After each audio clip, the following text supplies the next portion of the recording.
excellent, very enthusiastic. Le salon est un succès. On n'est pas encore au bout, il n'y a pas encore les chiffres, mais d'ores et déjà, il y a un monde fou. Qui est l'exemple parfait de comment on peut adapter la technologie et pas la réfugier. Nous avons les talents en France, simplement il faut créer, laisser de la respiration. Et ici, c'est un espace de respiration pour l'IA. Ne pas oublier que le passé prépare l'avenir.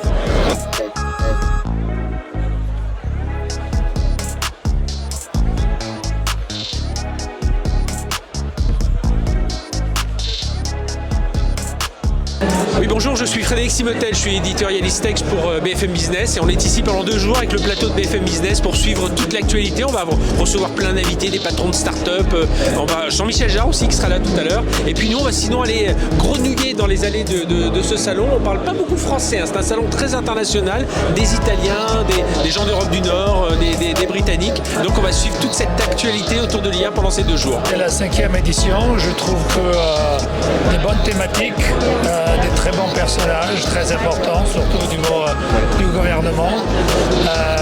Et puis avec un personnage comme Jean-Michel Jarre qui est l'exemple parfait de comment on peut adapter la technologie et pas la réfugier. Donc c'est un très très bel événement. C'est le premier jour, ça vient de commencer, mais j'ai hâte de voir cet après-midi et demain. Ah bah sur l'IA et le sport, il y a beaucoup d'évolutions déjà, il y a beaucoup de choses qui sont faites. Et alors si on regarde sur le foot, bah on pourra avoir beaucoup plus que... Alors le rugby s'en est beaucoup plus vite emparé, hein. Toute la data des joueurs, vous savez, si vous regardez les matchs, ils ont tous un petit boîtier dans le dos et puis ça récolte des données physiologiques sur le joueur, mais aussi de positionnement et tout ça. Et aujourd'hui, alors il y a les quelques grands clubs, hein, je sais que le Real de Madrid travaille beaucoup dessus sur la réalité virtuelle. Voilà, on met un casque sur la tête des joueurs et on leur demande de se positionner par rapport à d'autres et de voir un peu comment ils réagissent par rapport à des situations de jeu. Donc ça va être... on va commencer à voir arriver ça. Alors pour l'instant, c'est vraiment les très grands clubs. Mais c'est certain qu'aujourd'hui, l'IA sera un apport considérable, à la fois pour mieux connaître les joueurs, leur corps, pour qu'ils se blessent moins souvent. Et puis surtout dans la partie stratégique, voilà, on va étudier... on peut avoir une IA qui va observer un match de foot et qui va regarder un peu comment une équipe se positionne par rapport à une autre, dans quel type de stratégie. Et l'IA pourra dire, bah, tiens, contre telle équipe, voilà quel type de stratégie il faut adopter. Donc il faut vraiment s'y intéresser. Vous avez tous vu les footballeurs, maintenant ils ont leur petit truc dans le dos, hein, comme les rugbymen, comme tous les gens qui font du sport à haut niveau, parce qu'on arrive à analyser exactement le comportement sur le terrain. C'est pas pour les fliquer, hein, c'est pas pour faire ça, c'est justement pour les augmenter, pour les améliorer, pour qu'eux-mêmes sachent ce qu'ils font et ce qu'ils font pas, ce qu'ils font bien et ce qu'ils font pas bien. Donc c'est super déjà qu'on puisse avoir toutes ces données qu'on peut analyser et qu'on peut analyser pour faire des meilleurs matchs, pour faire des meilleurs, compte rendu du match et aussi donc s'améliorer pour le prochain. Donc c'est super. Donc la capture de data, c'est la première étape. La deuxième étape, c'est d'en faire quelque chose avec l'IA.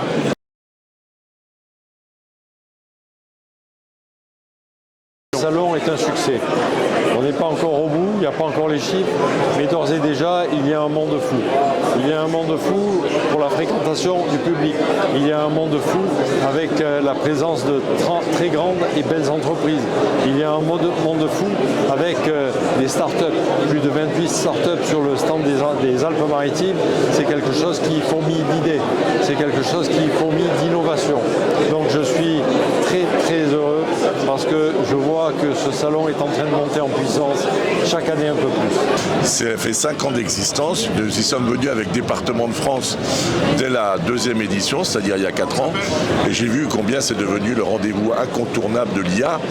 Et le fait que ça se passe à Cannes, c'est aussi parce que le département des Alpes-Maritimes a été l'un des tout premiers à s'engager dans la voie de l'IA. Beaucoup on parle de l'IA soit pour exprimer leurs craintes, soit pour simplement constater une forme d'impuissance. Et ici, on montre que c'est devenu le grand rendez-vous des chercheurs, des développeurs, le grand rendez-vous de l'intelligence. Et d'ailleurs, il y a un signe qui ne trompe pas.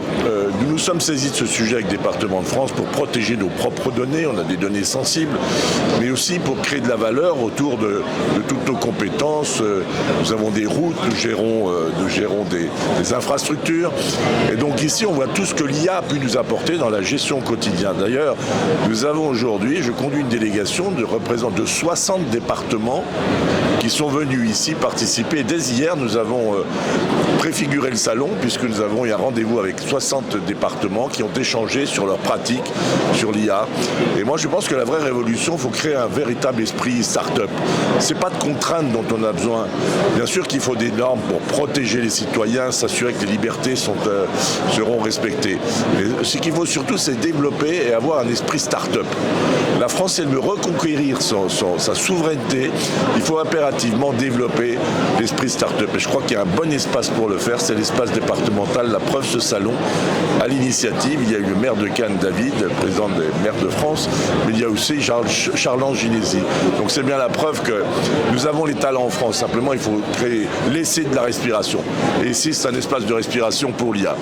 Écoutez, je trouve que ce soit formidable d'abord que cet événement se passe à Cannes, puisque c'est tout à fait le sujet d'actualité qui concerne tout le monde, qui préoccupe tout le monde, qui enthousiasme tout le monde, qui inquiète tout le monde. Donc c'est génial d'être présent. Alors aujourd'hui, l'IA elle est partout, hein, évidemment. Alors, il faut vraiment la voir dans 3 domaines. Je veux dire, le premier c'est le grand public, et on voit que les Français commencent à utiliser des chats GPT par exemple pour préparer leurs vacances, pour faire des régimes. Donc ça commence à rentrer un peu dans nos us et coutumes.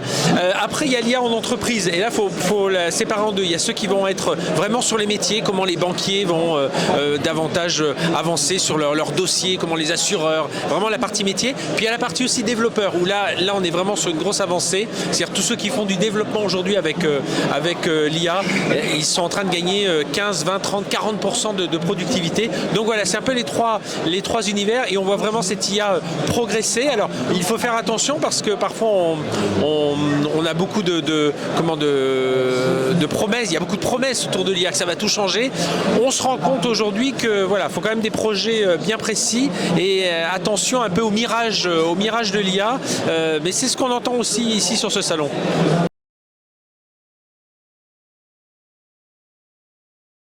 Écoutez, c'est un petit peu comme disait Ésope, la langue, en parlant de la langue, pour moi ça peut être la pire et la meilleure des choses. La meilleure parce que ça fait gagner du temps, parce qu'il y a des données qui sont compilées, qui sont extraordinaires, que vous pouvez avoir une réponse sur l'heure. Maintenant la pire, c'est ce qu'on va en faire. Pas en abuser. Voilà, pas en abuser. Moi ce que j'ai peur surtout c'est sur la jeune génération. Je suis un ancien professeur de lettres avant d'être chef d'entreprise, et je me préoccupe beaucoup qu'il n'y ait pas plus de temps maintenant consacré à la lecture, à la recherche. En fait, quand on construit une maison, il y a évidemment le bâtiment, mais il y a les fondations, voilà, et la mémoire.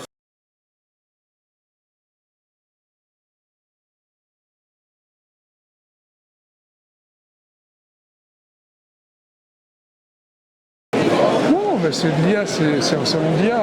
L'IA, c'est des statistiques aujourd'hui, donc on en fait beaucoup, mais la réalité, c'est qu'on fait de l'IA. Ce qui est bien dans ce salon particulier ici, c'est que c'est de plus en plus de l'IA pragmatique. Donc on fait des choses, on voit des choses qui se font et qui se... Pardon, on est devant la caméra. Et donc il y a des choses pragmatiques qui se font. Et les gens qui trouvent des cas d'usage.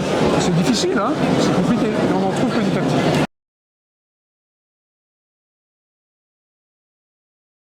Vous savez, la maison de l'intelligence artificielle, nous l'avons ramenée d'un concept canadien.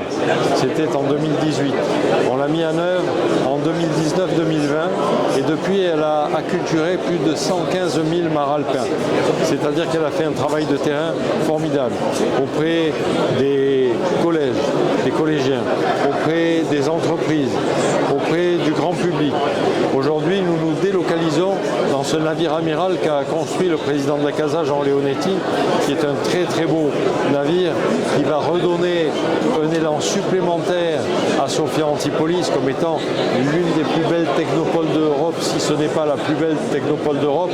Et nous sommes au milieu avec la maison de l'intelligence artificielle sur plus de 1000 m² pour permettre de continuer à faire le travail que nous faisons avec l'Université Côte d'Azur, avec la Chambre de commerce et d'industrie, c'est-à-dire un travail qui à la fois favorise la recherche, un travail qui favorise l'émergence de start-up, avec des jeunes qui peuvent trouver des idées, qui peuvent être accompagnés par la maison de l'intelligence artificielle pour trouver des solutions entrepreneuriales à leurs idées. Et il y aura un écosystème autour de cette maison d'intelligence artificielle qui favoriserait tout cela. Je ne peux que m'en réjouir. C'est vraiment un beau complément. Le World IA Cannes Festival, la maison de l'intelligence artificielle, demain le World IA Film Festival, là aussi, on voit que nous ne sommes jamais loin de la production artistique et culturelle, jamais loin de ce qui se passe au cinéma à Cannes. On a monté les marches tout à l'heure du palais du festival avec le World IA Film Festival. L'année dernière, c'est plus de 1500 candidats que nous avons reçus en production sur l'IA générative, créateurs de films. Aujourd'hui, nous allons sur les continents chinois, on va au Brésil, on va au Japon, on ramène des gens de tous les territoires qui ont présélectionné des films et qui viendront concourir ici à Cannes. Avec Gong Li, qui est l'épouse de Jean-Michel Jarre, qui sera la présidente de ce jury, un truc assez exceptionnel.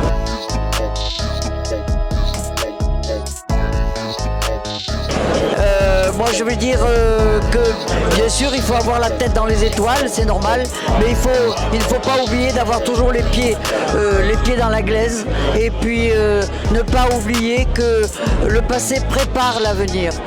Le message, c'est qu'il ne faut surtout pas lâcher l'apprentissage. C'est-à-dire que j'entends de temps en temps chez les jeunes, justement, ils disent « Oh, bah, c'est pas la peine que j'apprenne des trucs parce que l'IA va faire à ma place. » Ça, c'est une grosse bêtise. Donc, il faut surtout continuer à apprendre des métiers, quel qu'il soit, boulanger, comptable, informaticien, ça n'a pas d'importance. Il faut apprendre le métier et après, on va utiliser l'IA comme un outil pour s'augmenter dans ce métier, pour être meilleur dans les métiers qu'on fait. Mais il faut qu'on ait les bases du métier. Si on ne les a pas, ça ne va pas bien se passer. Donc il faut utiliser l'IA à bon escient, il faut la comprendre, il ne faut pas l'utiliser juste pour devenir idiot. Il ne faut pas faire comme le GPS par exemple. On est tous devenus idiot GPS, on ne sait plus où est la droite, la gauche, on ne sait plus rien. D'accord. Donc là il faut comprendre comment ça marche, pas être tous informaticiens, mais comprendre un peu comment ça marche, comprendre ses limites et comprendre que nous, humains, on est meilleurs. D'accord. Mais l'IA va nous augmenter dans certains cas et va nous permettre d'être encore meilleurs.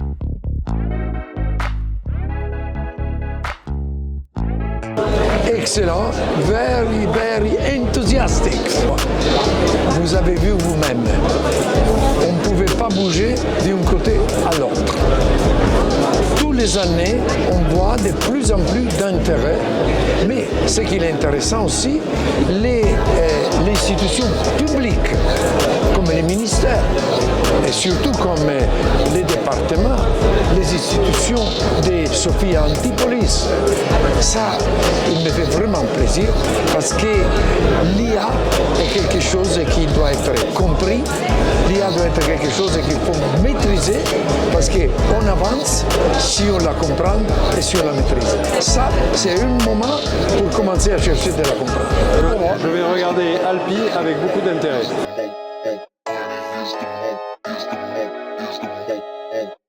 Use the